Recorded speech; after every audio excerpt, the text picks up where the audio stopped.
会总迟到，少则半个钟头，长则遥遥无期，谁也不可能跟你约会超过3次吧？咱俩今天约会第3次。我是因为没办法呀，我妈现在还攥在你手里呢。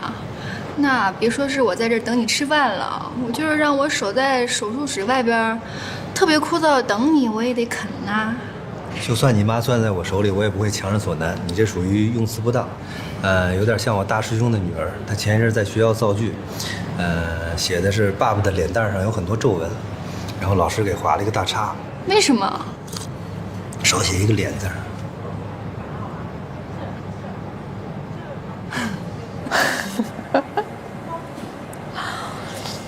哎，那我得跟你约法3章。以后约会迟到前后不得超过3个钟头。意思就是说呢，如果咱俩约6点，你早不能早于3点，晚不能晚于9点，因为9点人家这儿就不让点菜吃了，咱俩也不能一直都在这家吧？那我也没有晚过3个钟头啊。你怎么没有啊？上次咱俩约好去南汇乡下秋游，说好3点见吧，你8点都还没有来呢。我那次快把自己给饿死了。那次啊，请慢用。那次比这次还倒霉呢。你知道那次我费了多大劲把那人脑袋缝上的吗？人的脑子啊，有点像豆腐脑，吃过吧？就像刚崴出来的豆腐脑，一整块一整块的。他那个就像刚吃剩下的豆腐脑，全是渣儿。我怎么觉得我不饿了呢？这是螃蟹，不是豆腐脑，口感、味道全不一样。咱俩能不能再约个约法3章呢？以后在饭桌上呀，咱俩就别谈论病人了，让我觉得到处都是细菌。脑外科是最干净的，你不懂了吧？不像别的外科，做一手术，不是这儿烂就是那儿烂，哪儿都是脓。肿瘤你也见过，一点也不害怕，有的长得还挺漂亮，对吧？你还没见过猪肉绦虫呢，那东西排到脑子里，最长的一条2米多，我弄出来的。你能别说了吗？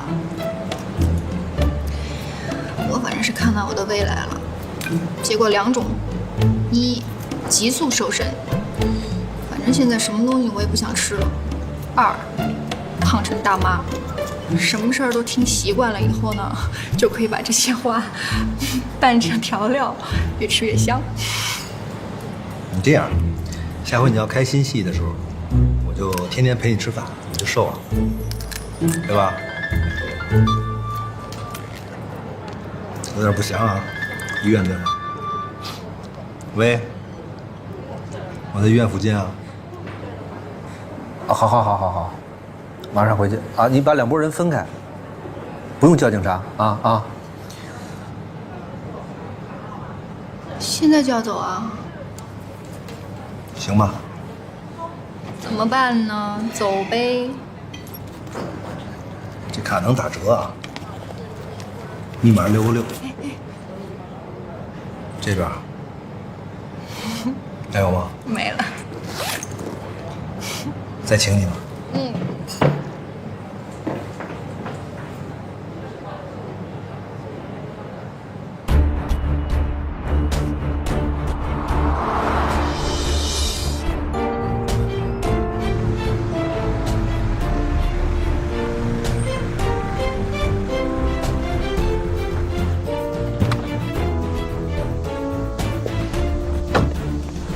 对不起，10块。脑外科的大夫来出急诊的，医院规定，我们也没办法。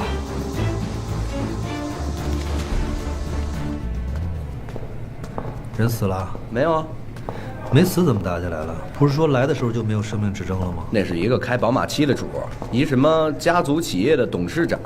人妹妹听到消息后，打着飞机就过来了，哭着喊着要探视。那给他探啊！探了，已经通融了。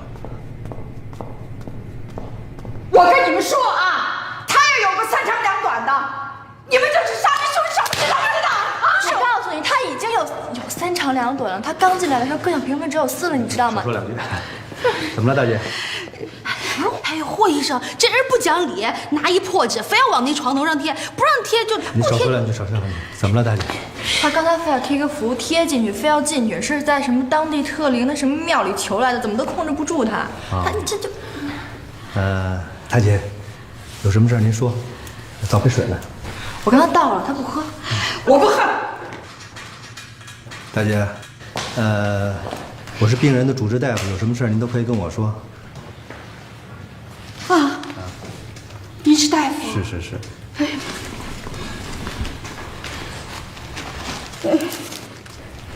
就是这符，是要贴到床头的。三娘子说了，福在命在，福掉人亡，我是一定要贴的。是这样啊，大姐，咱们医院不让随便贴这种有宣传性的东西，要罚款的。哎呀，你真愚昧啊！它不是宣传东西，它是保命的符。你要罚钱是吧？你要罚多少呀？我有钱的，我有钱，你罚多少？你罚多少？我跟你说啊，不是钱的事儿，里边您进去看过吗？看过是吧？墙上有氧气管，有电线，有好多的设备，你贴在那儿，到时候人一碰给碰掉了，不吉利吧？而且我们不可能专门派一护士给您看着这个吧？你说嘛，都给您看着，我们工作怎么办呀？是吧？他要掉的话，我们谁负责呀？我不管，反正我是要贴的。我跟你讲，你们医院有那么多的病人，可是我就这一个哥哥，我们全家都指着他呢。他要是死了，那这样，来，你拿夹子。我离得最近，我是主治大夫，你贴我后背上，好吧？哎呦，阿弥陀佛！哎呦，遇到好人了！哎呀，你可千万别让他掉下来了啊！霍医生，2号床没有血压了。啊？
叫我说吧，你就算救不了火，你也不能惹火上身。人家正在失去家人的当口，你干嘛把人往死角逼啊？人家才36、7，这么一走，人全家人怎么办？你就算出于人道主义的精神，也不能这么做，懂吗？我怎么没有出于人道主义精神了？怎么说话呢？谁没人性啊？哎，今日男的是他们家顶梁柱，是他们家利益所在。你说这男的要死了的话，那他们家就垮了。对，说到底都是私利。你说这男的送来的时候，跟死人有什么区别？有区别吗？没有。那咱们费了这么大劲是为什么？就为了每个月的3000块钱吗？不是，我是对得起我的职业和我的心。可他们呢，连最起码的感恩都没有。他难道要是救活了的话，那全都是什么3娘的福的保佑。他要死了呢，那全都赖咱们医院了。对。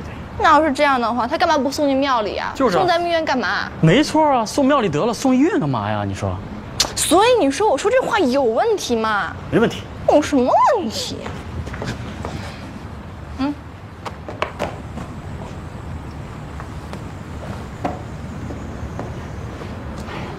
病急乱投医嘛，这种情况下，医术只占1%，99%都是靠运气。再说了，他们临时抱佛脚，你就让他们抱一下，就算是满足他们抱的人心里了。受影响。哎，不懂。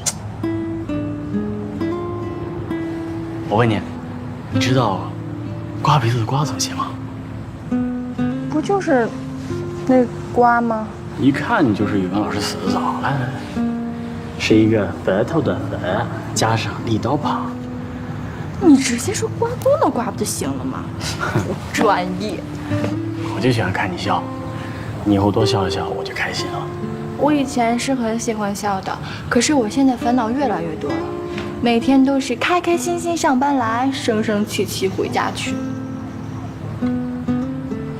那我问你啊，你还想当护士吗？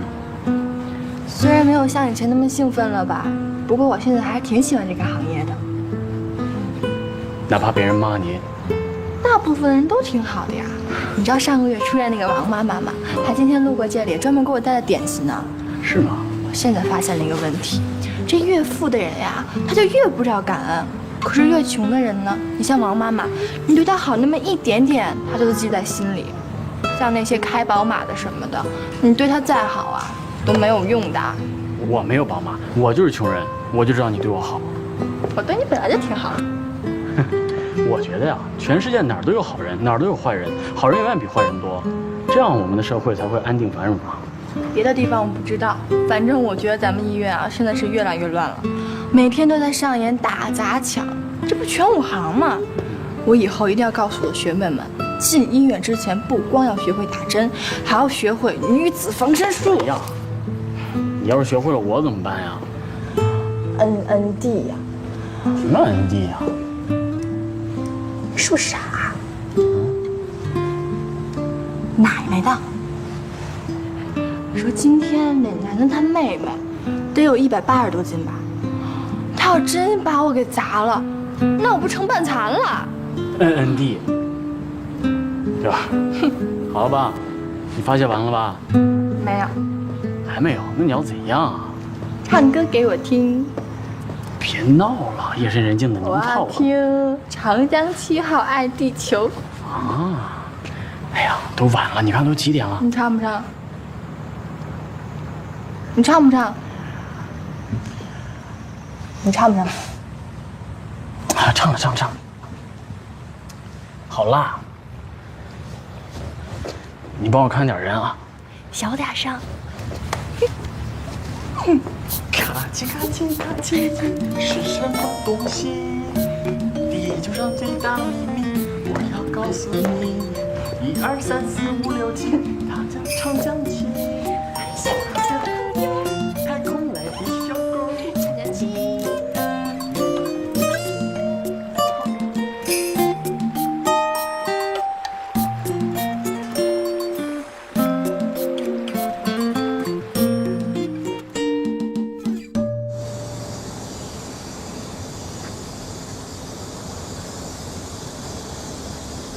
妈，今天体温挺正常的，我拿去给护士看一下啊。哎，霍医生，体温怎么样？正常37度。怎么样今天？什么怎么样啊？哎呦，霍医生啊，我这手术到底要不要做？我总不能老躺着吧？啊，这也太浪费国家资源了。你都躺着了，还担心国家资源啊？那还天天砍树呢。你就爱心养病。可是刘医生为什么跟我说这手术不一定要做呢？这一个医院的医生有2种诊断，你让我们病人相信谁呀？阿姨啊，是这样，医学啊，跟别的不一样，它本身就有多种选择，它不是一个标准的计量单位，也不是一个论证过的公理。我给您打一个比方啊，现在有一种病，医学研究报告已经出来了，如果做手术的话，术后无需服药，但死亡率有10个点。啊，你是说我这病手术治疗的死亡率有10个点？哎，你不是说你动手术到现在没出过意外吗？我跟您打的是比方，不是你这病，啊，这个医学研究报告是美国的，离这儿好远好远的，踏实了。那我接着把这比方打完，好吧？如果不做手术的话，就需要终身服药，那就要忍受长期腹泻和肝损伤。你说这肝损伤什么时候致命？谁说的准？对吧？那这个病的诊疗方案谁来定？医生还是病人？你定得了吗？定不了吧？刘大夫，我跟他共事多年了，他是一个非常负责任的好大夫，但我们之间的分歧是医疗观点上的分歧，目的就一个，把你的病治好。这么解释你明白？踏实点啊！那好好养着。啊，我走了啊。妈，我也得出去一趟，我还得见一个导演呢。我这样就快去快回啊。妈，你记得吃药。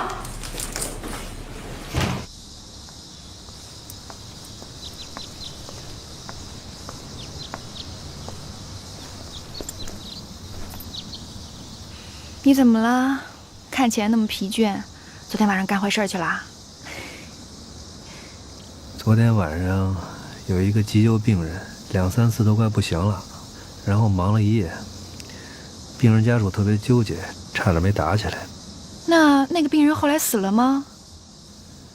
哎呀，人的生命真的是很神奇，有2、3次真的快不行了，我就往前坚持了一点点。我不知道他身上是什么东西，那么坚强地把自己拽回来了。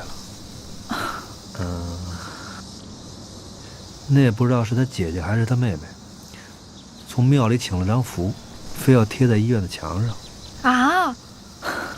大家都不让，忙着救命的时候顾不上他，他抱着那张符在手术室门外跪了整整1夜，那么胖，人真的很不容易。那他再不容易有什么用啊？跪业也救不了命，其实所有的难度还不是都在你这里啊，是不是？你看手术室门外那些病患家属，好多都是2、3次接到医院的通知要准备后事，突然间又说病人又缓过来了。如果我是他们的话，我肯定也感激神灵的护佑，对吧？哎呀，反正我所见过的人当中，你是最特别的。你这个人吧，身上有一种说不出的坚强，让我佩服。明知不可为的事而为之，如果换作是我遇到这些不可为的事情，我肯定就先选择放弃了，因为放弃是最容易的。可是奇迹往往就发生在这一念之差。我觉得这个世界上啊，根本就不会有什么神明，人们心中的那些神明，还不都是你们在扮演的？如果你们这些医生真的要放弃治疗，我想到时候就是玉皇大帝来了，那也什么用都不管，是不是？管子一拔，什么都结束了。你说那个病人现在还在生死临界点上，生靠的也许是老天爷的帮忙，可死不死，绝对得看你们医生的态度。我第一次到医院的时候，医院给我印象最深的不是那些高高在上的穿着白大褂的大夫们，也不是那些先进的医疗设备。我到了重症监护室，看着那些濒临死亡的人躺在床上，浑身插着管子。重症监护室里非常安静，但你能清晰地感觉到那些人对生命的坚持，那种不放弃，那种绝不放弃，那是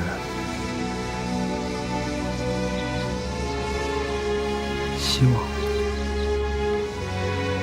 有一本书上说过，说这个世界上有3样东西对人类是最重要的 ：faith、hope、love。我觉得我能看到对这3个词全是最好的地方，就是在医院里。哎，就是你，就是你给了我很大的安全感。我相信，我非常希望和你在一起。你别学我。我得回去了，我还有病人呢。一会儿郑爱萍会跟你做术前谈话。那为什么不是你啊？现在术前谈话要知己一派，我怕咱们在里边做点什么不方便。美的，你瞎说。是真的。走了，哎，那你注意休息啊，别太累了。走了。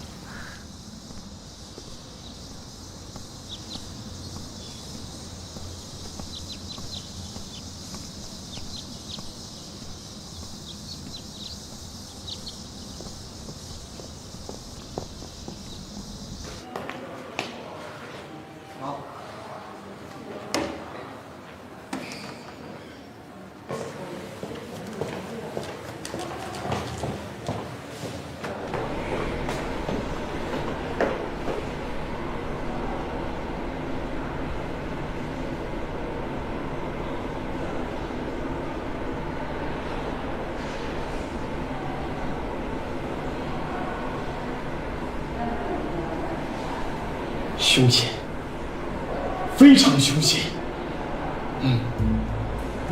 凶险。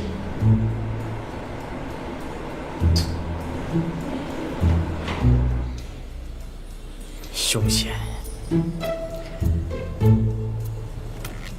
非常的凶险。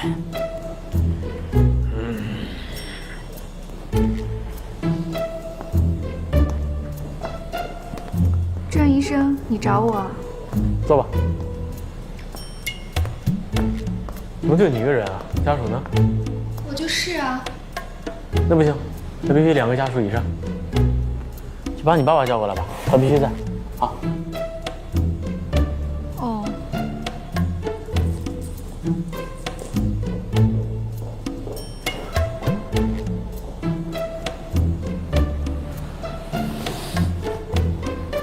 把你爸叫过来，他必须在。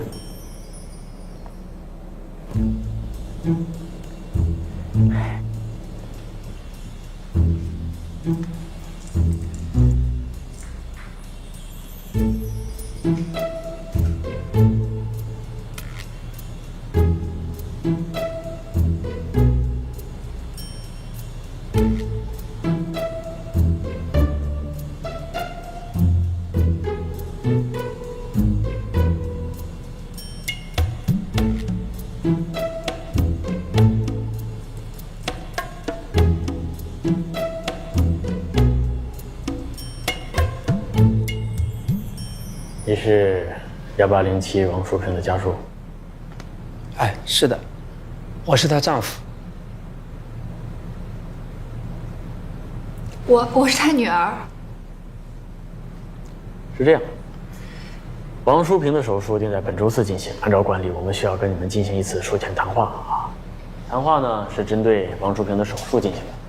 一方面，我们可以了解你们病人家属的情况，还有你们的心态；另一方面呢，我会告诉你们一些手术当中可能出现的问题以及不确定因素。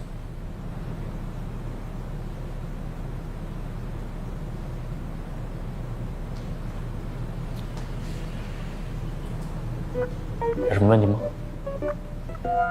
那个霍思淼跟我说，我来签个字就可以了。好，那么我们的术前谈话现在开始。首先我要强调的是啊，基本上所有的手术意外都是由于出血导致的，特别是由于这个垂体瘤和颈内动脉的位置特别近，所以说手术当中稍有不慎，那个血噗的一声就爆出来，人当场就死在手术台上了。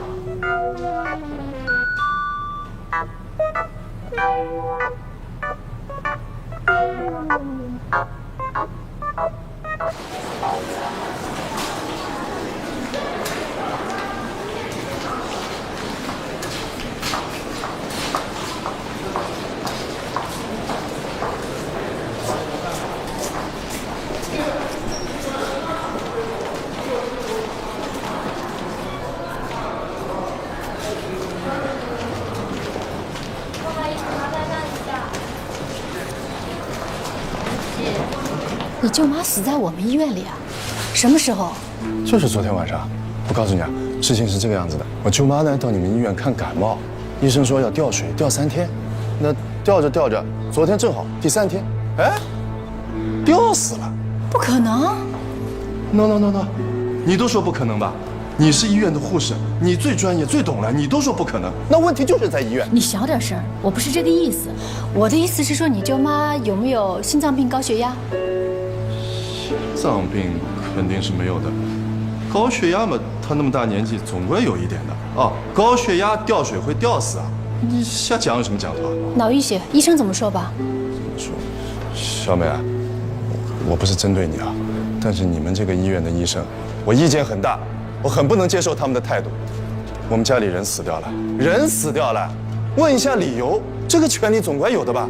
哎，那个什么医生，嗓门比我还大呢，我什么东西都没有说，哎，他倒嚷嚷起来了，什么解剖，解什么剖啊？你小点声。我们这个是感冒啊，不是不治之症啊，怎么会致死掉的？怎么会死的？什么原因啊？啊，药用错了啊，剂量用大了，还是那个什么滴得太快了啊？得有个说法呀，什么说法都没有，上来就解剖，搞得我们像骗子一样的，好像要讹医院一样的。不是，你先别生气，你现在不满意的是医院的态度，还是不满意解剖这回事儿？我告诉你，我不管是态度还是解剖，我都不满意。送个感冒要解剖的，那发烧怎么办啊？发烧做标本了要？感冒怎么会致死？我这辈子没有听说过，你说是不是？哎，你说有什么道理？感冒会致死？这全世界听说过？你小点声。医院都什么水平？你说是不是？先别生气，我问你，跟你说这话的是不是医疗纠纷处的吧？就是他们。那我明白。你知道他们这个星期被打几回了吗？他们这个星期被打6回了。他们不被打，奇怪了。你话不能这么说呀，有些情况你不清楚。你说我讲的有没有道理？你先别嚷嚷，你先坐会儿。我这么解释给你听，你可能会心里舒服一点。我不说中国，我说中国你不相信。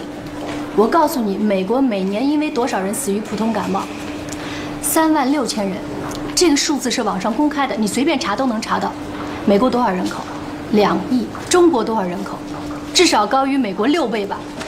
如果我们按中国每年死于普通感冒的人数20万算的话，这个数值都要低于美国的。所有的人都认为普通感冒是个小事儿，的确，普通感冒是不会死人，但是它会引起各种各样的并发症。那么你舅妈现在正好不幸20万分之一。要查怎么查？人已经死了，只有解剖。解剖是最科学、最正确的办法。你要问我，我也没别的办法。那要是解剖完了以后还是没有说法，怎么办？这个应该不可能。我告诉你，绝对可能。为什么？解剖的医生都是你们医院的，他们怎么说就怎么是的，我们又不懂的，剖了也白剖。你要这样的话，我没有办法劝你了。好，就算你要打官司的吧，你要打官司，你也要讲证据吧。你不让医院解剖可以，法医到时候还是要解剖的。你舅妈这刀跑不掉的。对，这小梅啊，对不起啊，我今天态度不好，我不是针对你啊。没事。我找你就是想让你帮我找点证据。我觉得医院肯定。等会儿找什么证据啊？就是那种重要的资料，出了事儿肯定都藏起来了，他不会让我们看到的嘛。比方说那个。这个治疗方法不对啊，用药过量啊，你想是不是？我们都是局外人，拿不到这一手资料的。我先不说有没有资料这回事儿哈，你现在肯定是认为我们医院肯定是做了手脚是吧？肯定有的嘛。好，就算你说的我们医院做了手脚，同学，你当我是谁啊？我就是一小护士啊，你以为我什么人物啊？我每天就手术室病房跑来跑去的。说的难听点，我除了我们科的大门，其他科大门朝哪开我根本不知道。这不可能的！你在医院里工作那么长时间，你会拿不到资料？我求求你，你不要搪塞我！我就是一小护士，你当我神仙了？是我们俩吧？他这个关系是有一点，但是人命两码事儿，这是要帮忙的。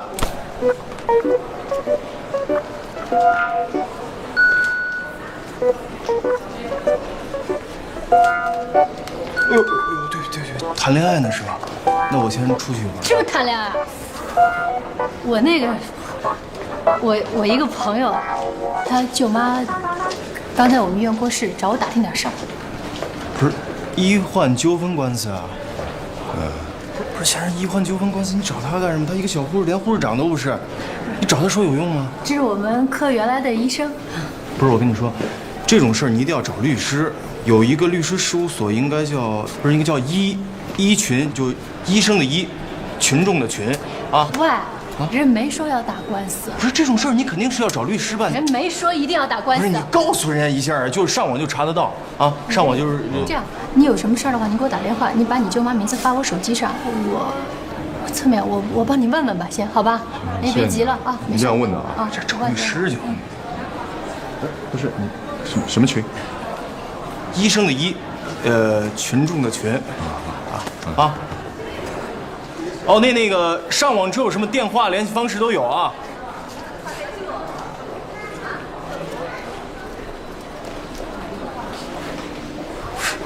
苗小虎，你这么看着我干什么？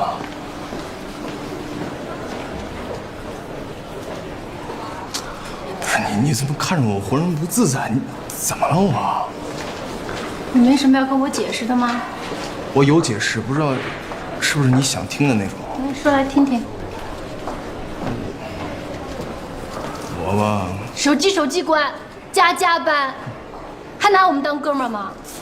你跟医院有矛盾，跟我们有什么矛盾啊？诚心让我们1年找不着你，白疼你了。不是手机我必须要换，每个打个电话都说，哎，我找古医生，我挨个要解释，我现在不是医生，让医院开除了，换了亲戚。我那房子不是离婚了吗？我给前妻了。切，你觉得你的解释合适吗？合理吗？合适并且合理，所以我现在单身。那我觉得我们没什么可以聊的了。不，咱们可以聊的就是我现在单身，你是否单身？单着跟你有什么关系？你干嘛呀？今天正式来泡我的呀？我正式发出泡你的邀请，而且晚上正式发出请你看电影的邀请，恐怖片怎么样？不看，每天就在演恐怖片，不用看了。行，那你不愿意那个看电影的话，我晚上请你吃个饭，然后问你点事儿。吴老师，哟，老二，你到医院不找我和老大报道，你站在这儿泡我的妞是吧？对，泡我半天了。不是，我是没来得及嘛，一会儿准备去看你们老大。不用一会儿，该吃饭了，宰他一顿。不是，别，你听我说，老二，不是不请啊，那个我今天有点事儿，咱们改天行不行？不行，不去了。不是真有事儿，改天啊，真不去。去啊，我们去啊。哎，我真有事儿，老二。哎呦，我真去办事儿，记着把你电话发我手机上啊。好，知道了。哎，谢谢。你请我吃这个，还不请我吃小龙虾呢？说什么呢？这比小龙虾贵多了，以前我请不起。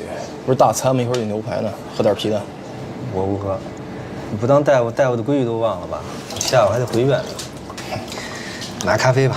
行，我现在烟酒都沾，我报复我自己。对，你现在有钱，所以请我吃这个吃牛排。以前你在院里的时候呢，你是全院第一抠，你走了以后，我现在是第一抠。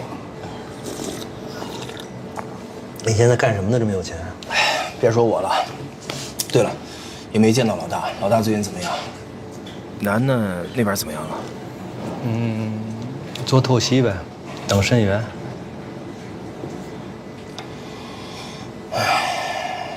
那老大肯定压力挺大的。老大这人压力大吧，别人还没法劝他，你劝他，他就劝你。这不是前2天科里，又出状况了。举个例子，比如说，这是你母亲的头骨。为了方便你们理解，我把头骨打开。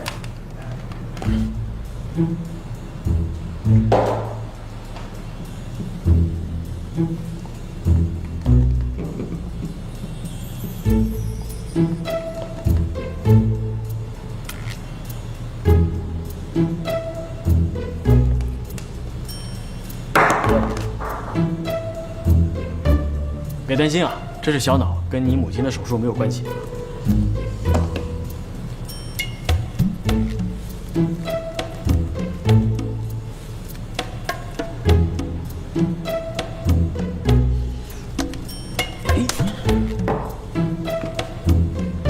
你们看，这个部位叫额叶区，这儿是脑干，这儿是脑垂体。你母亲的瘤子就在这儿，俗称垂体瘤。如果任其发展的话呢，就会压迫到视神经，导致失明。所以说呢，我们的任务现在就是把它从这儿拿掉。这个瘤子如果任其发展的话，充其量最坏的结果就是失明。但是你现在要做手术，你看，这个瘤子离这个区域很近，这个区域是在手术中不能碰的地方，叫下丘脑。如果碰到了，非死即残。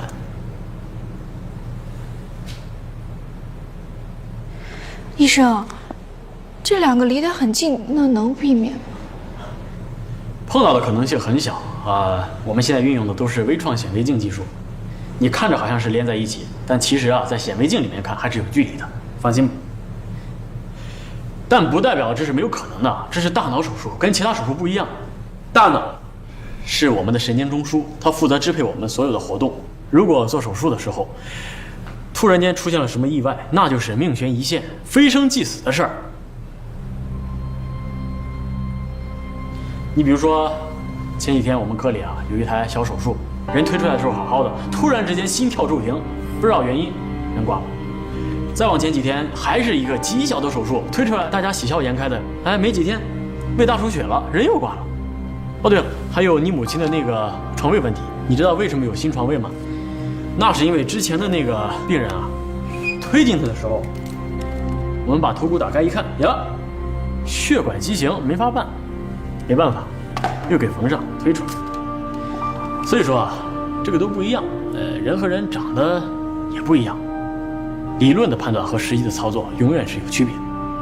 你们可要有个心理准备哦。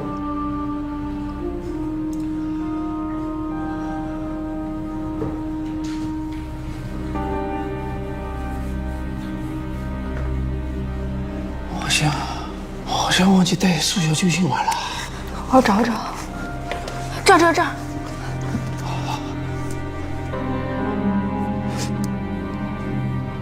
慢点。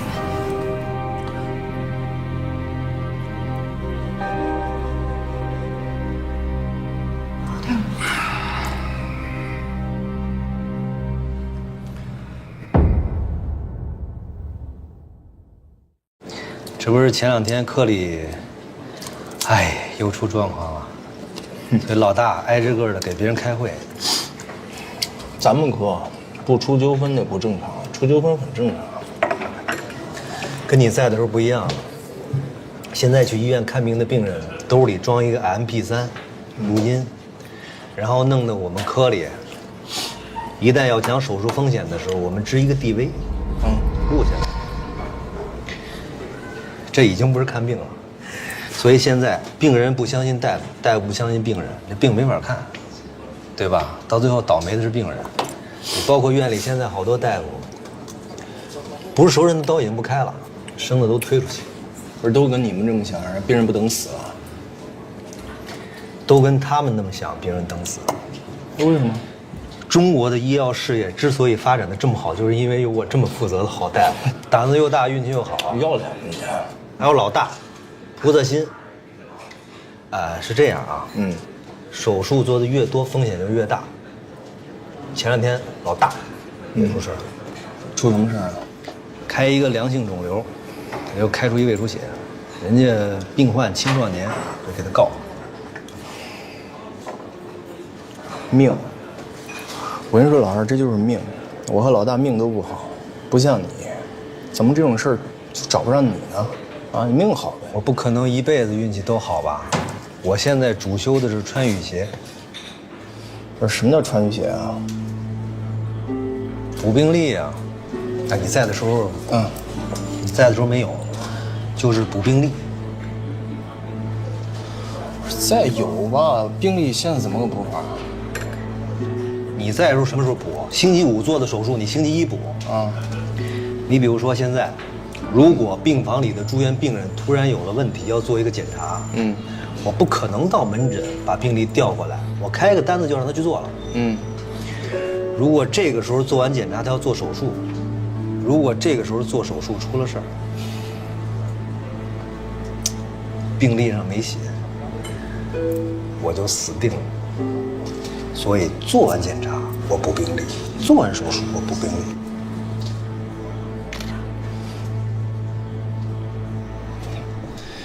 行，你这种超级步兵李大华得好好修炼一下。我跟你说，老二，弄不好出事儿了。你现在说话虚头巴脑。来聊聊别的。你告诉我，你现在混什么好差事啊？这么热天，穿身西服。你不是眼毒吗？眼毒，你猜猜，就我这么大热天穿着这么身西装，你说我现在干什么职业？不是猜猜吗？医药代表。你才医药代表？不，你要真干了医药代表，打声招呼啊，给我提成。少骂我啊！吃东西。我现在把手术协议的10条读给你们听啊。等一下，医生，我记一下。